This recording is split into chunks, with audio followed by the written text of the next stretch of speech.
11ই জুলাই সোমবার। জ্ঞানাতীত শ্রী জীবনকৃষ্ণ। শ্রী জীবনকৃষ্ণ, আচ্ছা তোদের একটা প্রশ্ন করব। আমি কে বল দেখি? আমাকে কেন তোরা ভেতরে বাইরে দেখছিস? ভোলা, আপনি ভগবান। শ্রী জীবনকৃষ্ণ, আমি মানুষ, কিন্তু সকলে দেখে কেন? তোকে কেন দেখে না? তুইও তো মানুষ। ওরে, আমি কীরকম মানুষ জানিস? এমন একটা মানুষ যার বিষয়ে কিছুই জানা যায় না। তোদের তো অপার অনুভূতি, তোরা ব্রহ্মবিদ, তবু আমায় নিয়ে যত দূর তোরা দেখছিস সেই তো আমার শেষ নয়।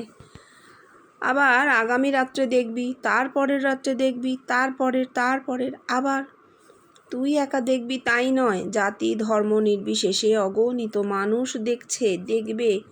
এ দেখার তো আর শেষ নেই। শেষে তোরাই বলবি, হায় কিছুই জানলাম না। আসলে এইটা যেটা ঘটেছে না, এই ওনাকে দেখাটা, দিনের পর দিন ঘরের মানুষ এসে বলেছে, অজানা অচেনা মানুষ এসে বলেছে, রোজ রোজ যে বহু বহু মানুষ তাকে দিনের পর দিন দেখেছে আর বলেছে। এইটা কিন্তু তিনি নিজেও খুব একটা বুঝতে পারেননি যে ঘটনাটা কি করে ঘটলো, কি করে হলো। ওই নির্গুণ থেকে হয়েছে, নির্গুণের ক্রিয়া, পরমাত্মা ক্রিয়াশীল। হ্যাঁ, বেদ উপনিষদ থেকে চেষ্টা করেছেন বার করে দেখতে, সব ঠিক, কিন্তু উনি নিজেও খুব একটা ধারণা করতে পারেননি যে এটা কেন হলো, কি করে হলো। এই এত এত লোক আমাকে দেখছে, কেন দেখছে? ব্রহ্মত্ব, পরব্রহ্মত্ব, আমার রূপটা তার শরীরের মধ্যে ফুটে উঠছে, তারই স্বস্বরূপ আমার রূপটা নিয়ে ফুটছে, কেন না আমি তো জানি না।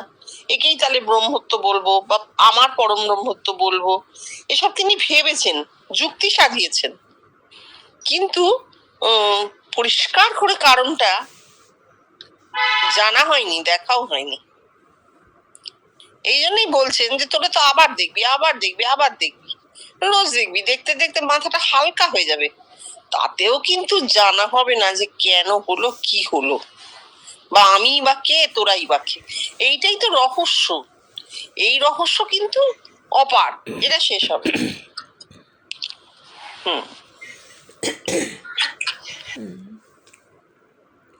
14ই জুলাই বৃহস্পতিবার। ঈশ্বর সাধন, লাভ, জীবন মুক্ত, হেগেলের ত্রুটি। শ্রীরামকৃষ্ণ, মরবার আগে ঈশ্বর সাধন করতে হয়। শ্রী জীবনকৃষ্ণ, অর্থাৎ মরবার আগে ঈশ্বরত্ব লাভ করা চাই। তা সেটা কত আগে? মরবার 10 মিনিট আগে কি? না বাবা, ওই 12 বছর 4 মাস বয়স থেকে যতদিন বাঁচা যায় ঈশ্বর সাধন চলেইছে। আর ঠাকুর যা বলেছেন তা হলো জীবনের উদ্দেশ্য ঈশ্বর লাভ। সেই ঈশ্বর লাভ মরবার আগেই করা উচিত। কিন্তু আমাদের বেলায়, ওরে আমরা কি ভাগ্যবান বলতে পারিস? আমাদের আগে ঈশ্বর লাভ।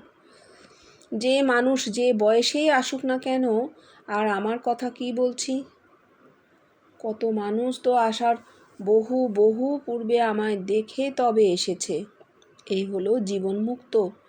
এই না হলে এই ঈশ্বর লাভের কোনো মূল্য নেই। হ্যাঁ, পরে 14ই জুলাই, 3 দিন পরে বলছেন, ঠাকুর বলছেন মরবার আগে ঈশ্বরকে লাভ করার জন্য সাধন করা চাই। ঠাকুর কথা বলছেন কেন? ঠাকুর বলছেন মানে দেহ যাবার আগে, কারণ দেহ চলে গেলে তো কোনোই অনুভূতি নেই। দেহ চলে যাওয়া মানে আমাদের দেহের প্রতিটি অনুপরমাণু একেবারে বিসৃষ্ট হয়ে এই মহাজগতে মিশে যাবে, কিচ্ছু থাকবে না। এবার যে এনার্জি, যাকে আমরা লাইফ এনার্জি বলছি, সেও কিন্তু এই অনুপরমাণুর সঙ্গে বিলীন হয়ে যাচ্ছে, প্রকৃতির মধ্যে লীন হয়ে যাচ্ছে।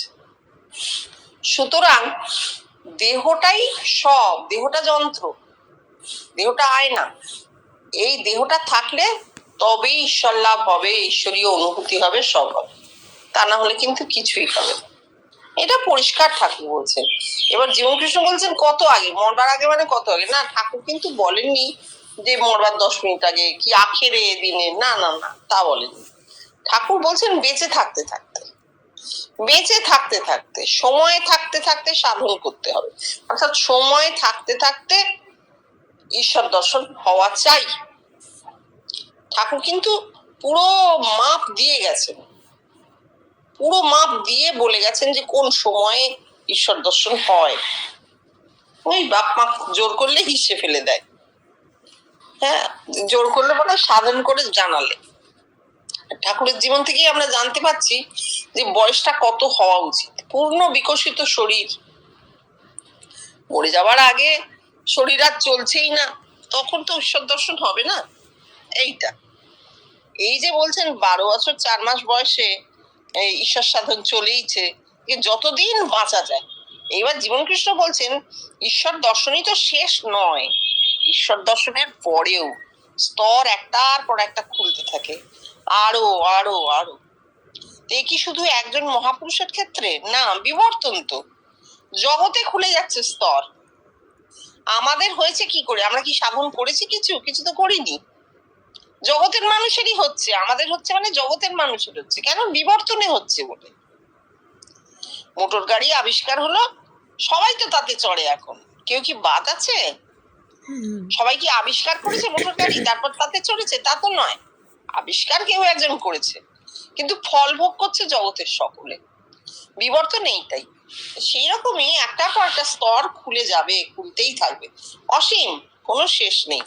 দেহের ক্ষেত্রে দেহটা যতদিন বেঁচে আছে সে ততদিন এই বিবর্তনটাকে অনুভব করবে।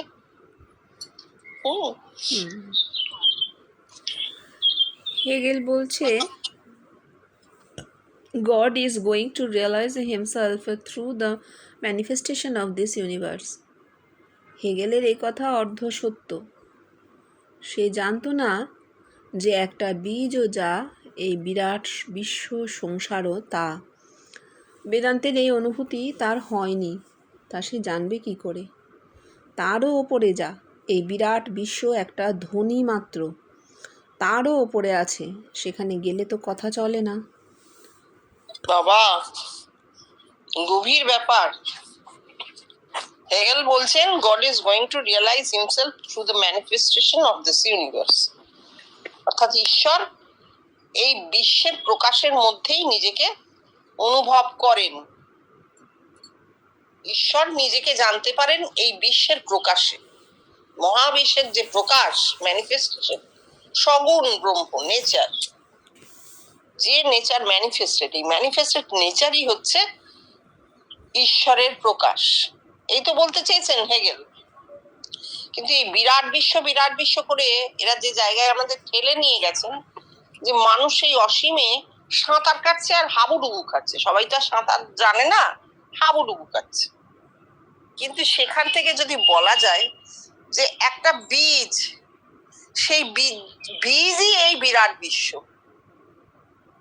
একটা বীজ মাত্র, প্রাণ একটা বীজ মাত্র, যেখানে আমরা এক বলছি, পয়েন্ট অফ ইউনিয়ন বলছি, চৈতন্য বলছি, চৈতন্য এক বলছি, সেই একটি কি? বীজ মাত্র, প্রাণের বীজ, প্রাণ বীজ, যা পিতৃরেতত্বে নামে, যা আমাদের এত বড় শরীরের জন্ম দিয়েছে। প্রত্যেকটা মানুষের শরীরে সেই প্রাণের বীজ, সেটা তো একটা ছোট্ট ক্ষুদ্র বস্তু, তাকে চোখে দেখা যায় না। সেই প্রাণের ম্যানিফেস্টেশন হচ্ছে এত বড় জগৎ, নয় কি? এখন তো বলছে সবই লাইফ, সবই অ্যালাইভ, কোনো কিছুই মৃত বস্তু নয়। সব যদি অ্যালাইভ হয়, তো সবেতে যে এই প্রাণের প্রকাশ ঘটেছে, এই প্রাণের প্রকাশটা ঘটছে কোত্থেকে? সেই প্রাণ এলো কোত্থেকে? ওই বীজ মাত্র, সেই বীজের এত বড় বহিঃপ্রকাশ। এইটা হেগেল জানতেন না, বীজ অবস্থাটা জানতেন না।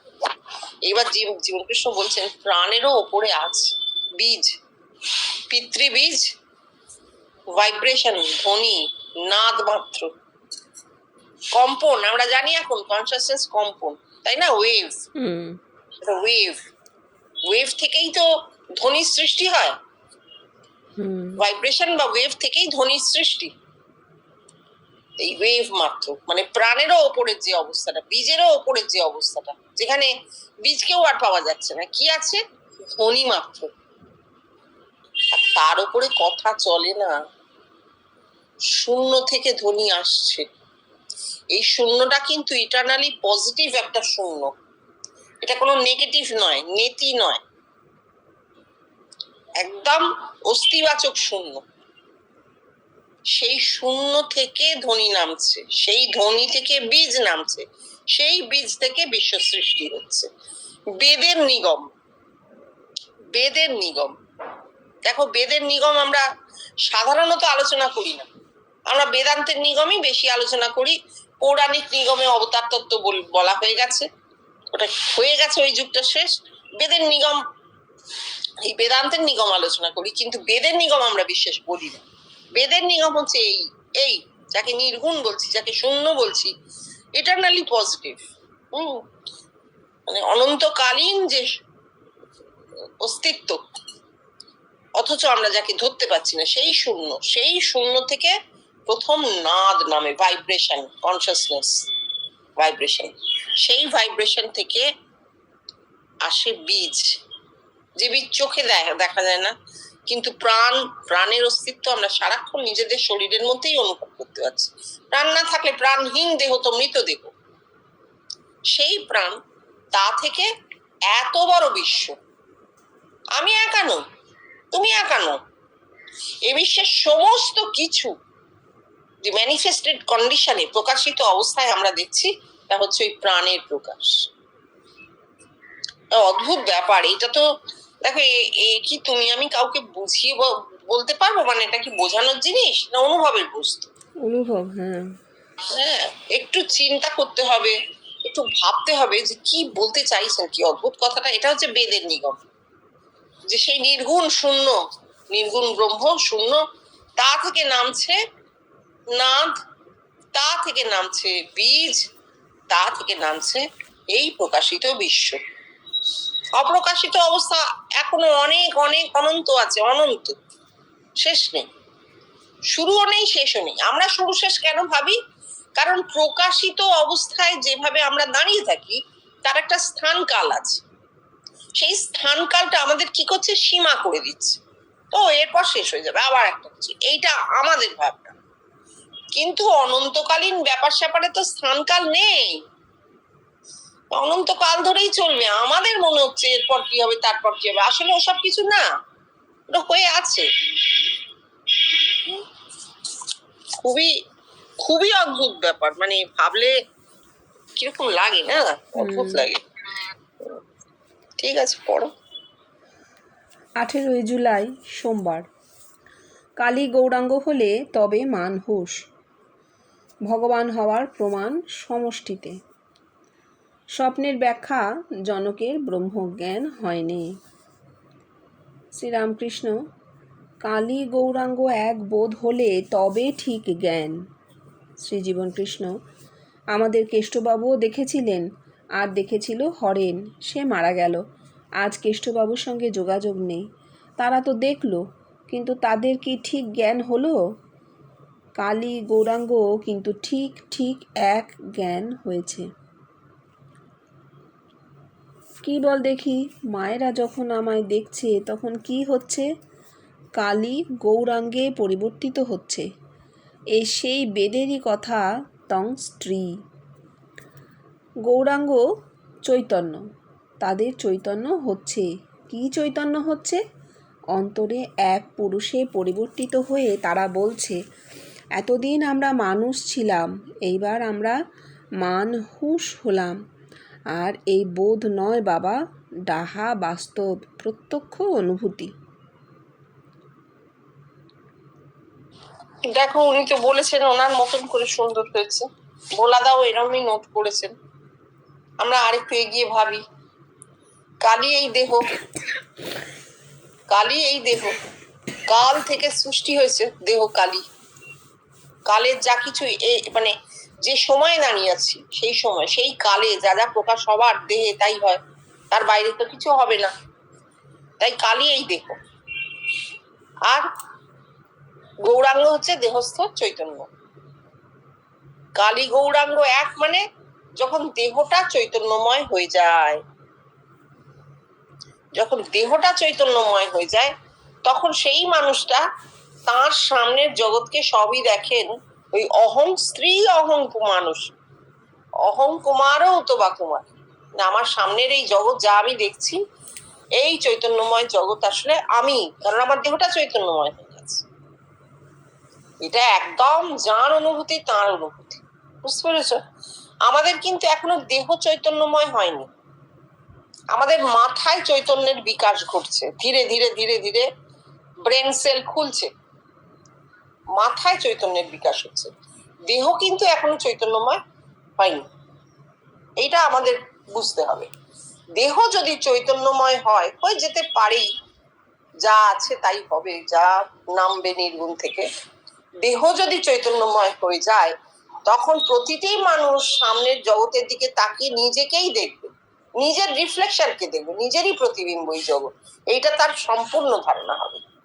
তখন কালী গৌরাঙ্গ এক, তখন তার দেহ আর দেহস্থ চৈতন্য এক হয়ে যাবে, আর কোনো মাঝখানে কোনো আড়াল থাকবে না।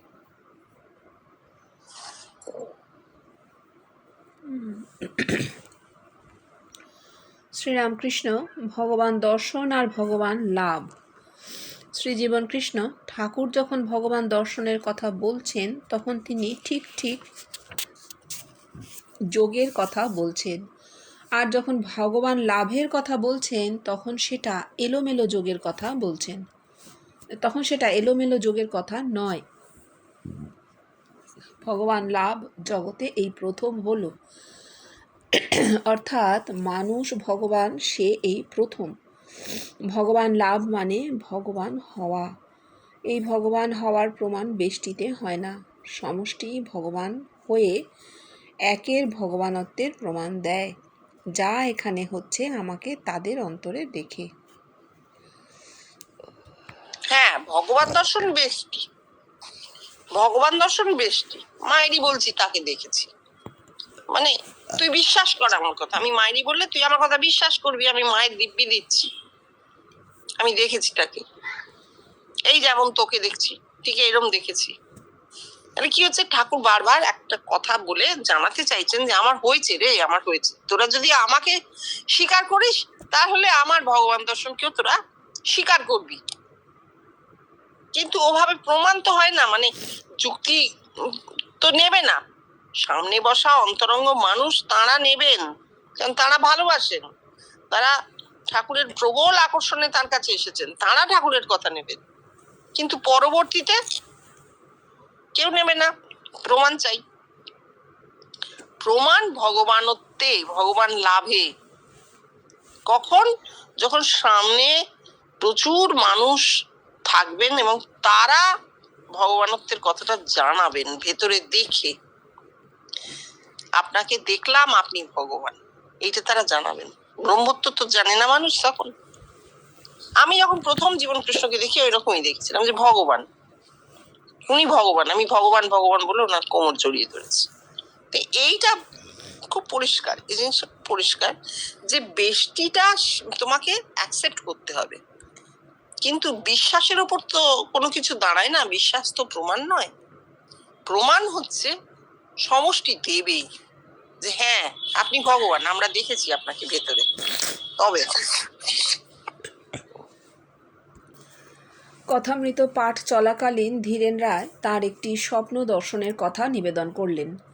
দেখুন, আমি দেখছি এক তান্ত্রিক, তার কাছে অনেক লোক বসে আছে, সে বলছে কিছু করতে হবে, ভগবানকে পেতে গেলে কিছু করতেই হবে।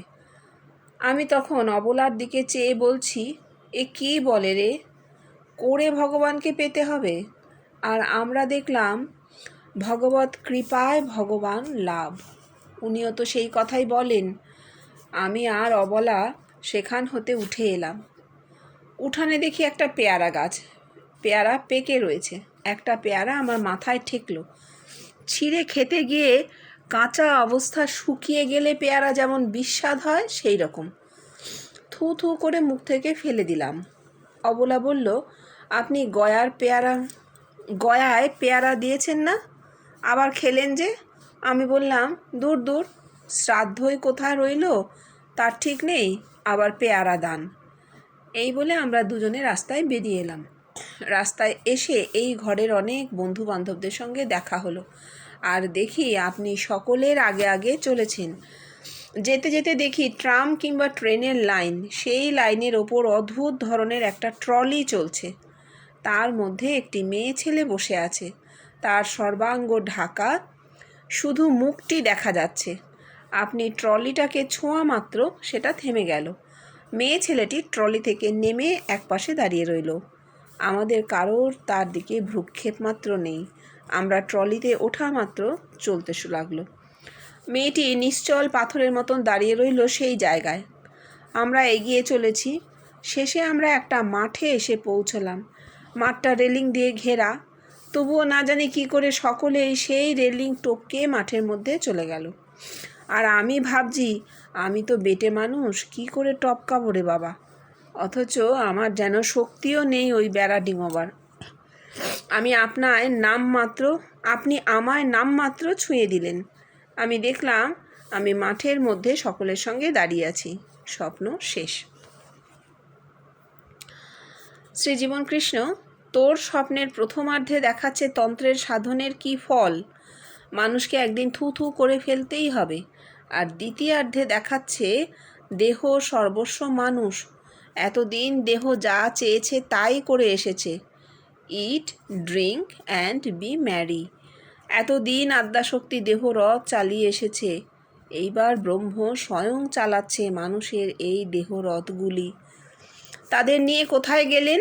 রেলিং দিয়ে ঘেরা একটা মাঠে, সেটা হলো সহস্রার।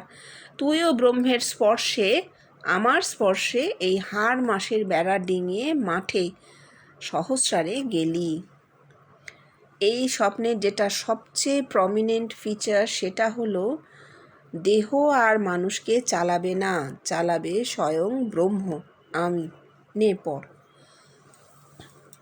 আসলে ধীরেন্দার স্বপ্নটাও তো এবারে সেই দেহ পোড়া স্বপ্ন। তন্ত্রের সাধন চলে গেল। তন্ত্রের সাধন যাওয়াটা কিন্তু খুব বড় ব্যাপার, লোকে যেতে চায় না, যায় না। দেহ তো দেহের সাধন, তন্ত্রের সাধন দেহের সাধন। এই যে মানুষ জপ তপ করে, দীক্ষা নেয়, মন্ত্র নেয়, এসব তন্ত্র, কিন্তু এসব তন্ত্র। দেহ শুদ্ধ হবে, মন শুদ্ধ হবে, ইষ্ট দর্শন হবে, এবং সেখানেই সে আটকে থাকে। এটা একদম খুব মিষ্টি মধুর একটা ব্যাপার। সে তুমি বৈষ্ণব বলো, আর কালী বলো, আর কৃষ্ণ বলো, সব ওই তন্ত্রের সাধন। সেইটা ধীরেন্দা কিন্তু ভীষণ গোঁড়া ছিলেন। প্রথম জীবনে খুব সংস্কারে আচ্ছন্ন, নানা গুরু করেছেন। আসলে তিনি পেতে চেয়েছেন, সেই পরম বস্তুটি পাওয়ার জন্য যা যা করা দরকার সব করেছেন, পাওয়া হয়নি। এই যে সংস্কারটি ছিল সেইটা উচ্ছেদ হয়ে গেল, এতদিনে উচ্ছেদ হলো। ওই পেয়ারা ছিঁড়ে ফেলে দিলেন।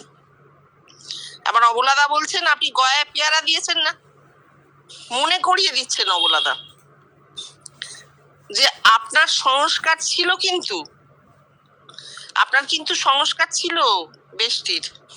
আপনি শ্রাদ্ধ করেছেন, গয়ায় পিণ্ডদান করেছেন, সেইটা ধীরেন্দা নিজেই বলছেন কিছুই নেই, কিচ্ছু রইল না, আবার পেয়ারা দান। অর্থাৎ সংস্কারটা সম্পূর্ণ নির্মূল হয়ে গেল।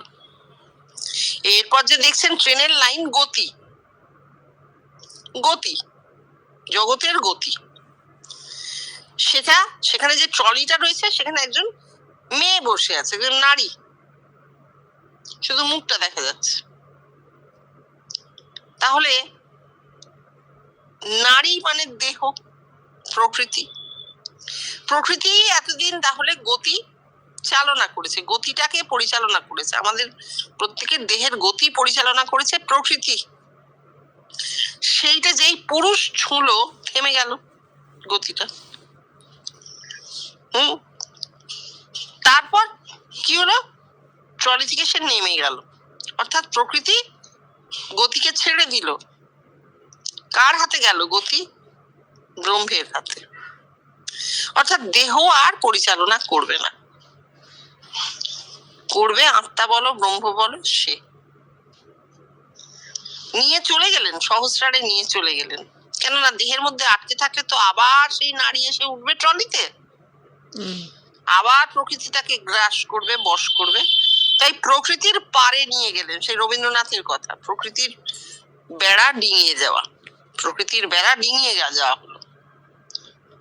তো উনি বলছেন এতদিন মানুষ দেহেরই চিন্তা করেছে, দেহের জন্যই তার যত দুশ্চিন্তা, দেহ ভালো থাকলে সে ভালো থাকছে, খাচ্ছে রাখছে, ইট ড্রিঙ্ক অ্যান্ড বি মেরি, খাওয়া দাওয়া ফুর্তি করো, ভালো আছে। এই প্রথম আদ্যাশক্তি ছেড়ে দিলেন, দেহরাত ছেড়ে দিলেন। এইবার প্রকৃতি যখন ছেড়ে দেয় তখন কি হয়, পুরুষ তাকে কন্ট্রোল করে। কিন্তু পুরুষ তো, পরমাত্মা তো ক্রিয়াশীল জানি, কিন্তু তবু আমরা জানি ব্রহ্ম নিষ্ক্রিয়, ব্রহ্ম নিষ্ক্রিয়। তার মানে এটা একটা অটোনমাস সিস্টেম। আমরা যেটাকে মনে করি পরিচালিত হচ্ছে, ওটা আসলে পরিচালনা নয়, ওটা একটা স্বয়ংক্রিয় অবস্থা। ব্রহ্মত্ব লাভ হলে সেইটা বোঝা যায়।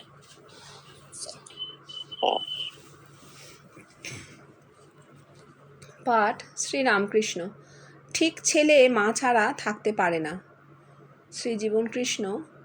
ছেলে সেন্স অফ ইগোইজম, আমি বোধ, অহংবোধ। কেন ছেলের অহংবোধ বলতে পারিস? সে যে মা ছাড়া থাকতে পারে না, অর্থাৎ দেহ জ্ঞান তার আছে for this sense of egoism. যদিও সে ছেলে ছোট, তার অহং ছোট, তবু মা ছাড়া তো থাকতে পারছে না, অর্থাৎ দেহ জ্ঞান থাকছেই। এই ঠিক ছেলের বিপরীত কি? বেঠিক ছেলে। বেঠিক ছেলে মা ছাড়া থাকতে পারে, অর্থাৎ দেহ জ্ঞান বিবর্জিত অবস্থায় সে থাকে বলেই জগতের মানুষ তাকে কোলে তুলে নেয়। ঠিক ছেলে অহং মানে সে নিজেকে জগৎ থেকে আলাদা করে। তো যার অহংকার বেশি সে কি করে, জগৎ একদিকে পড়ে রইল, আর সে জগৎ খুঁড়ে বড় হয়ে দাঁড়াতে চায়। জগতের মানুষের সঙ্গে এক হওয়া তার লক্ষ্যই নয়, তার লক্ষ্য হচ্ছে সোজা আকাশ ছুঁয়ে ফেলা। জগৎ নিচে পড়ে থাকবে, জগতের মানুষ তার দিকে তাকিয়ে দেখবে, বাবা কত উঁচু, কত মহৎ। এই হচ্ছে অহংকার, এই হচ্ছে ঠিক ছেলে। বেঠিক ছেলেটা কি? যার এই অহংকার নেই, যে জানেই না তাকে সব পুড়ে ওপরে উঠতে হবে। সে কি করে, সে নিজের উপর কন্ট্রোলটা ছেড়ে দেয়। সে নিজের উপর এই কন্ট্রোলটা, যে এই সময় এটা হবে, আমাকে এটা করতে হবে, স্টিয়ার করাটা, জীবনকে স্টিয়ার করাটা একদম ছেড়ে দেয়। যা হবে তা হবে। এই অবস্থাটা যদি কারোর হয়, সত্যি সত্যি যদি কারোর এই অবস্থা হয়, তখন নিজেকে বড় করতে হয় না, কিছুই করতে হয় না, জগতের মানুষের সঙ্গে সে মিশে যায়। মানুষ কোলে তুলে তাকে আকাশ নিয়ে যায় না, কি করে, মানুষের মধ্যে সে মিশে যায়। এই অহং তাকে ছেড়ে যায়, তাই জন্য দেহ জ্ঞান বিবর্জিত অবস্থা।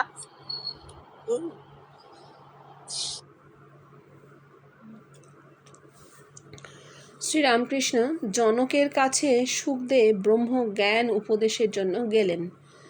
জনক বললেন, আগে দক্ষিণা দিতে হবে, তোমার ব্রহ্ম জ্ঞান হলে আর দক্ষিণা দেবে না, কেননা তখন গুরু শিষ্য ভেদ থাকে না। শ্রীজীবনকৃষ্ণ, তাহলে জনকের গুরু শিষ্য বোধ রয়েছে, তাই তো সে দক্ষিণা চাইছে। তাহলে জনকের ব্রহ্ম জ্ঞান, সে যে দক্ষিণা চাইছে রে। হ্যাঁ বাবা, জনকের ব্রহ্ম জ্ঞান হয়নি। ঠাকুরের কথা শুনে সকলেই আহা আহা, কি কথাই ঠাকুর বললেন বলে একেবারে ভাবে গদগদ হয়ে উঠবে। কিন্তু এমন মাথাও তো আছে, নিজ মস্তক দেখালেন, সে ধরতে পারবে। আর তাহলে জনকের তো গুরু শিষ্য বোধ আছে।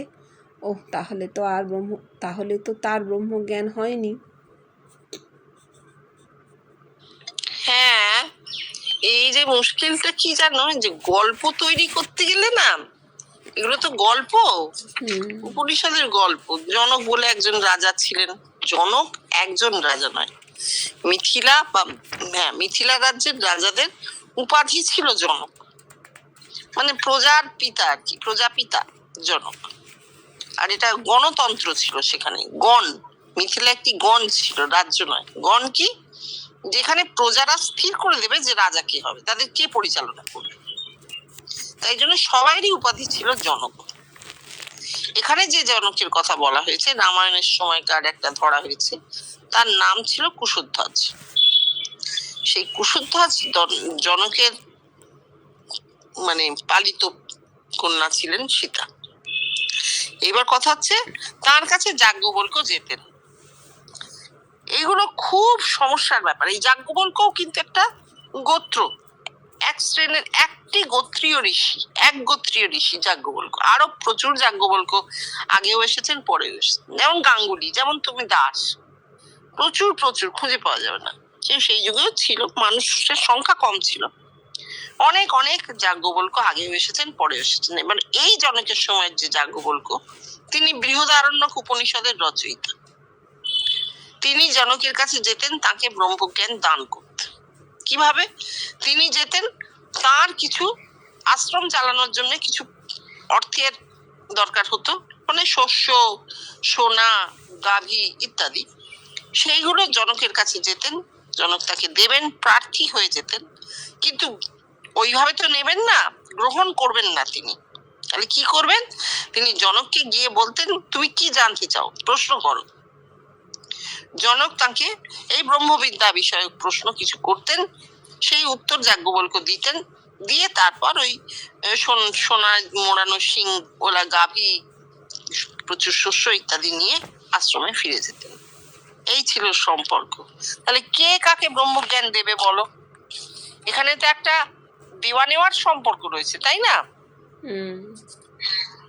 জনকের গুরু যাজ্ঞবল্ক্য আর শিষ্য জনক। জনক দক্ষিণা দিচ্ছেন। আবার কেন দিচ্ছেন না? যাজ্ঞবল্ক্য তাকে ব্রহ্মজ্ঞান দিচ্ছেন। এইবার উনি যে বলছেন যে জনকের ব্রহ্মজ্ঞান হয়নি, আমি তো বলবো যাজ্ঞবল্ক্যেরও হয়নি, তাই না? যাজ্ঞবল্ক্যের যদি ব্রহ্মজ্ঞান হতো, তিনি কি ব্রহ্মজ্ঞান ওইভাবে দান করতে যেতেন? ওভাবে কি দান হয়? হয় না। এই যে তিনি বললেন, অভয়ং বৈ জনক প্রাপ্তসি, জনক তুমি অভয় পদ প্রাপ্ত হয়েছ, এ তো একটা কি বলবো, প্রশংসা সূচক বাক্য মাত্র। অভয় পদ যার হয়েছে তিনি নিজে জানবেন, তিনি নিজে জানবেন যে আমি একাই আছি, অভি, দ্বিতীয় ব্যক্তি তো নেই। তাহলে দ্বিতীয় ব্যক্তি তাকে কি করে বলবেন যে অভয় পদ প্রাপ্ত হয়ে গেছে? তাহলে এখানে একটা এই প্রশংসা সূচক কিছু বাক্য বলা, তার পরিবর্তে কিছু সম্পত্তি নিয়ে যাওয়া, এইরকম একটা অত্যন্ত পার্থিব ব্যাপার স্যাপার আছে, লেনদেন, একদম ব্যবহারিক লেনদেন। মানে এইরকম শিক্ষাগুরুও ঠিক এই ধরনের লেনদেন করেন না।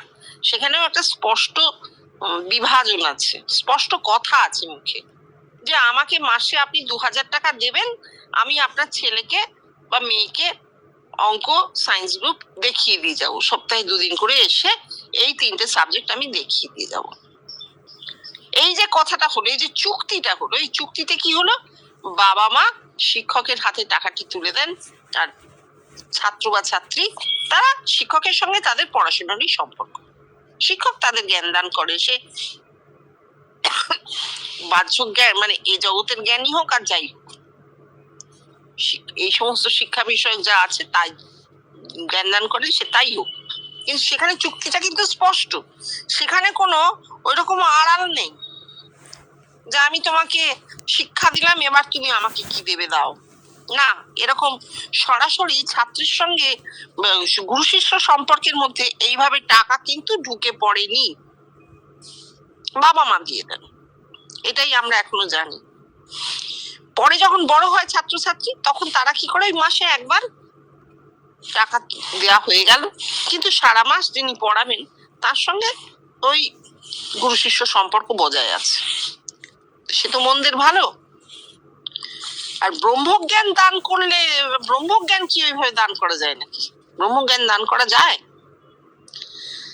যার ব্রহ্মত্বের বোধ উপলব্ধি হবে তিনি নিজেই জানবেন, তা স্বয়ং সিদ্ধ অবস্থা, বাইরে থেকে কেউ বলে দিতে পারে না। তাহলে জনক যাজ্ঞবল্ক্য সংবাদ যদি আমরা ভালো করে দেখি, আমরা কি দেখব? একজন ধনী রাজার কাছে একজন ঋষি ভিক্ষুক হয়ে যাচ্ছেন, আর গিয়ে খানিকটা তোষামোদের কথা বলে চলে আসছেন। যদিও বৃহদারণ্যক উপনিষদ সত্যি সত্যি ব্রহ্মজ্ঞানের আকর, যে উপলব্ধি করে, যার একটি শ্লোকও স্বপ্নে ধারণা হয়, সে জানে যে ও কি জিনিস, ও কি বস্তু। কিন্তু জনক আর যাজ্ঞবল্কের যে বাক্যালাপ, তার মধ্যে আমরা বিশেষ কিছু পাই না। ঠিক আছে, আজকে এই অবধি থাকুক, জানো, শেষ হয়ে